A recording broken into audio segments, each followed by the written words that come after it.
இப்போ என்னன்னா, சமீபத்தில வந்து ஒரு நண்பர் வந்து தியேட்டருக்கு போயிட்டு எக்ஸ்பீரியன்ஸ் என்கிட்ட சொன்னார். என்னன்னா, அவரு டிக்கெட் எடுக்க போயிருக்காரு. தியேட்டர்ல போயிட்டு டிக்கெட் எடுக்க போம்போது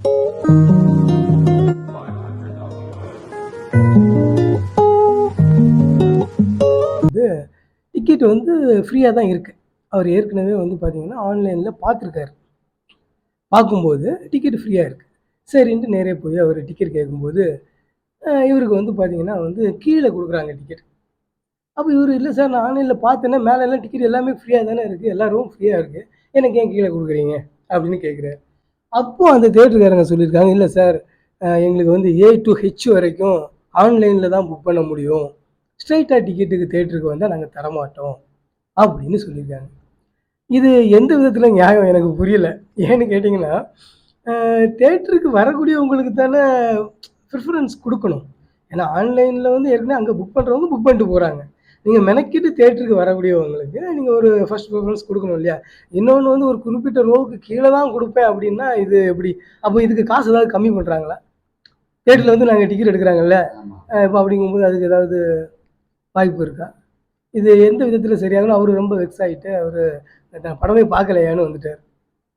இத பத்தி நீங்க என்ன நெனைக்கிறீங்க? இப்ப என்னன்னா, இப்ப நீங்க சொன்ன சம்பவம் வந்து ம். எனக்கு ரியலாவே நடந்தது.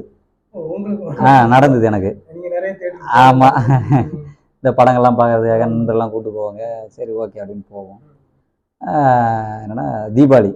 ஆ. தீபாவளி அன்னைக்கு இது எனக்கு நடந்தது. ஜப்பான் படத்துக்கு. ஓ ஜப்பான் படத்துக்கு. ஜப்பான் படத்துக்கு எனக்கு இது அப்படியே நடந்தது.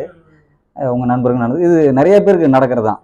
அது இது ஏன்னு நம்ம என்னன்னு சொல்லுவோமே. இப்போ என்னன்னா வந்து அ சென்னை கொளத்தூர் கங்கா தியேட்டருக்கு நான் போறேன்.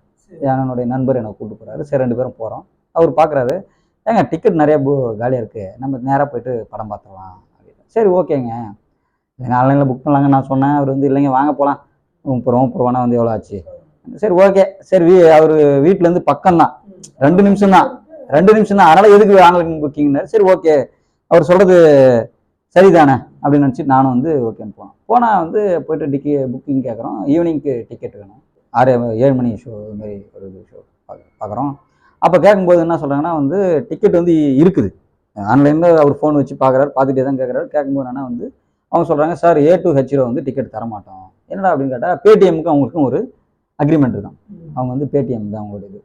அவங்க என்ன சொல்கிறாங்கன்னா வந்து அந்த அக்ரிமெண்ட் இருக்கிறதால என்னென்னா படம் வந்து போடுறதுக்கு 10 நிமிஷம் 15 நிமிஷம் முன்னாடி வரைக்கும் வந்து என்னன்னா அவங்க வந்து அந்த ஏ டூ ஹெச் ரோ வரைக்கும் டைரக்ட் புக்கிங்கில் வந்து கவுண்டர் டிக்கெட் வந்து கொடுக்கக்கூடாதான்.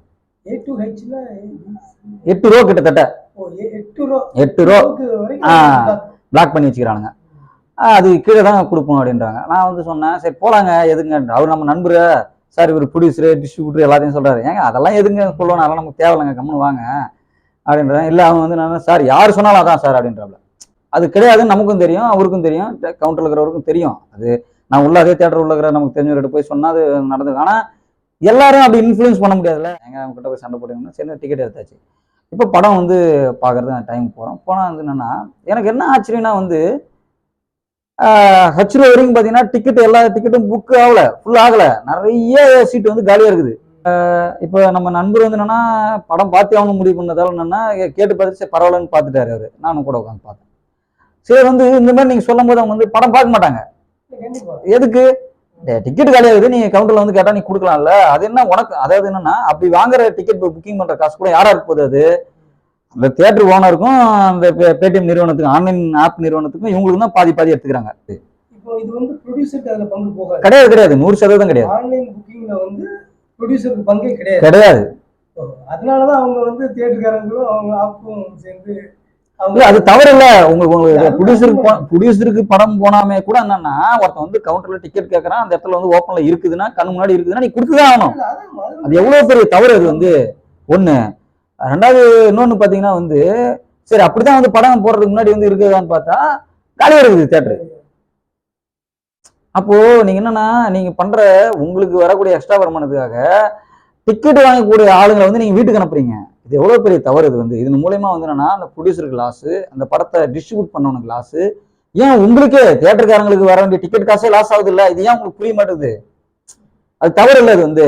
ரெண்டாவது நான் இன்னொன்னு என்ன சொல்றேன்னா வந்து ஆன்லைன் டிக்கெட் புக் பண்றதுக்கு எதுக்கு எக்ஸ்ட்ரா காசு கேட்குறீங்க? அது எவ்வளவு பெரிய அஃபென்ஸ் தெரியுங்களா? அது அப்படி கேட்கவே கூடாது, அது தவறு.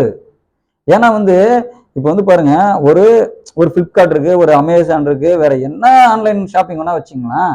நீங்க வந்து என்னன்னா ஆன்லைன்ல வந்து இப்போ வந்து ரிலையன்ஸ்காரங்க வந்து எதுல நீங்க ஆன்லைன்ல புக் பண்ணாலும் உங்களுக்கு வந்து ஆஃபர் தரான். நம்ம கடைக்கு வராம நீங்க வீட்லயே இருந்து புக் பண்ணீங்கன்னா அதுக்கு தரேன்னு சொல்லி ஆஃபர் தந்து அந்த பிரைஸ் வந்து உங்களுக்கு குறைச்சு தரான். இப்போ நீங்க ஒரு பொருள் வாங்குறதுக்கு பதில் இன்னும் 10 பொருள் வாங்கினீங்கன்னா இன்னும் உங்களுக்கு ஆஃபர் எக்ஸ்ட்ரா தரான். அப்படி இருக்கும்போது இதை இன்னும் கொடுமை என்னன்னா, டிக்கெட் எடுக்கும்போது ஒரு டிக்கெட் எடுத்தாலும் 30 ரூபா ஆன்லைன் ஃபீஸ், 10 டிக்கெட் எடுத்தாலும் அதுக்கு 10 × 30 300 ரூபா ஆன்லைன் ஃபீஸ் மட்டும். இது எவ்வளவு பெரிய கொள்ளையடித்தல். ஒரே டைம் தான் புக் பண்ண போறான். அப்ப அவங்க என்னன்னா ஒரே ஆள் வந்து 10 டிக்கெட் எடுத்து யாராவது பிரிச்சு கொடுத்துட மாட்டானா அப்படின்னு வந்து இவங்க புத்திசாலியா. இது எவ்வளவு பெரிய தவறு இல்ல. நீங்க ஆல்ரெடி வந்து டிக்கெட் ரேட்டுக்கு அதிகமாகுதுன்னு சொல்லுங்கிறான். அப்படி இருக்கும்போது நீங்க எக்ஸ்ட்ரா இந்த ஒரு அமௌண்ட் போடும்போது இன்னும் தப்பாகுது. அது மட்டும் இல்லாம வந்து என்ன, ஆல்ரெடி என்னன்னா கேண்டீன் காசு, பைக் பார்க்கிங் காசு, இந்த காசு ஏதாவது வந்து ப்ரொடியூசருக்கு போதா? கிடையாது இல்ல. அப்போ திட்டமிட்டு என்னன்னா உங்களுக்கு வந்து வேற வேற வகையில நிறைய வருமானம் வருது. ப்ரொடியூசருக்கு போறது வந்து என்னன்னா டிக்கெட் காசுல இருந்து மட்டும்தான் வந்து ஷேருன்னு ஒரு அமௌண்ட் போகுது. அதுவும் வந்து டிஸ்ட்ரிபியூட்டருக்கு அப்புறம் அவருக்கு போகுது. அப்போ என்ன அமௌண்ட் போகும்? பெருசா போகாது. அப்போ என்னன்னா இதெல்லாத்தையும் வந்து கரெக்டா வந்து ஒரு ஆர்கனைஸ் பண்ணணும். அரசாங்கம் வந்து பார்க்கணும். ஒரு ஒரு ஒரு படத்துக்கு வந்து இவ்வளவு டிக்கெட் வந்து வைக்கிறாங்களே, இது தவறா சரியா, இதெல்லாம் வந்து அரசாங்கம் வந்து கண்காணிக்கணும். இன்னொன்னு சொல்றேன் பாருங்க, இப்போ நான் கமலா தேட்டர்ல படம் பார்த்திருக்கேன். கமலா தேட்டர்ல போய் நம்ம வந்து புக்கிங் வச்சு நான் போயிட்டு சந்திரோன்னு கொடுத்துருவாங்க. அங்க வந்து A2 வச்சு அந்த இதெல்லாம் கிடையாது. இருக்குது. நிறைய தேட்டர்ல வந்து என்னன்னா நம்ம இருக்குது அப்படின்னா கேட்டா கொடுத்துட்றாங்க. அப்படி இருக்குது. அப்போ ஒரு சில தேட்டர் வந்து தவறு பண்றாங்க. நம்ம அதை தான் சொல்ல வரோம். அப்போ ஏன் நீங்க அப்படி பண்றீங்க? அப்படி போய் டிக்கெட் கேட்கும்போது அது கொடுத்துதான் ஆகும். ஏன்னா அவங்க இருக்கும்போது அதை கொடுக்கணும். அது கொடுக்கலனால வந்து எப்படி அந்த பிளாக்ல டிக்கெட் விக்கிற மாதிரி அதேதான் அவங்க பிளாக் பண்ணி தானே வைக்கிறாங்க. நீங்க ஆன்லைன்ல இப்ப அவங்க என்ன சொல்றாங்க, சார் இங்க நின்று நீங்க ஆன்லைன்ல புக் பண்ணீங்க சார்ன்றாங்க. 2 டிக்கெட்டுக்கு 60 ரூபா கூட கொடுங்கன்ட்டு எங்க சொல்றாங்க? டிக்கெட் கவுண்டர்ல நான் நின்று இருக்கிறேங்க. 5 ரூபா எக்ஸ்ட்ரா கொடுங்க கேக்குறாங்க, சொல்லாம கேக்குறாங்க. அதுக்கு அவங்க என்ன பண்ணும், சார் என்கிட்ட கொடுங்க 5 ரூபா எக்ஸ்ட்ரா கொடுங்க, நான் தரேன்னு கேட்டு போயிடலாமே. அப்படித்தானே இது அர்த்தமாகுது. இது வந்து எப்படின்னா நாகரிக கொள்ளை. அதேதான். ஆமா, இது வந்து சொல்றாரு. நான் கேட்கறேன், அவர்கிட்ட கேட்டேன், நானே கேட்டேங்க, எனக்கே இது நடந்தது. இல்லைன்னு சொல்லவே முடியாது. ஏன்னா அவங்க CCTV ஃபுட்டேஜ்ல நான் போனதெல்லாம் இருக்கும். நீங்க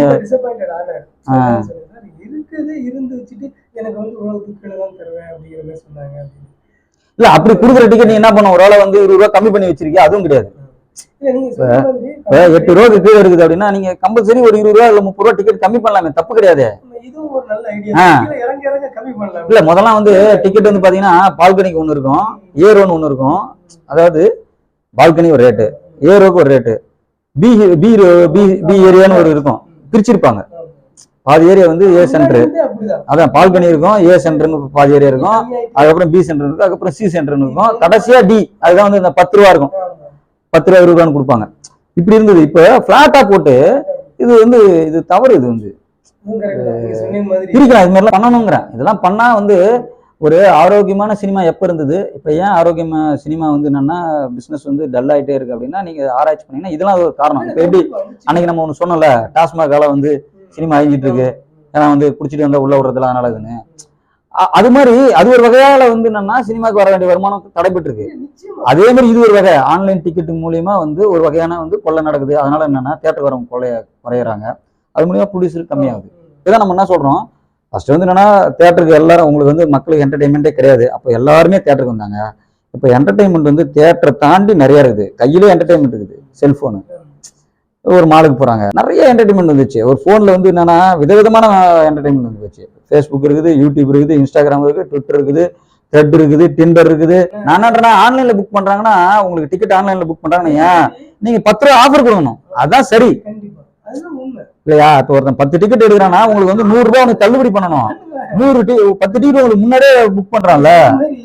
நீங்க அமேசான் எல்லாத்துலயுமே பாத்தீங்கன்னா பிளிப்கார்ட் எல்லாத்துலயுமே நம்ம வந்து புக் பண்ணி ஆஃபர் தான் கொடுக்குறாங்க. இவங்க தான் அதிகமா வாங்குறாங்க. அதே மாதிரி இன்னொன்னு பாத்தீங்கன்னா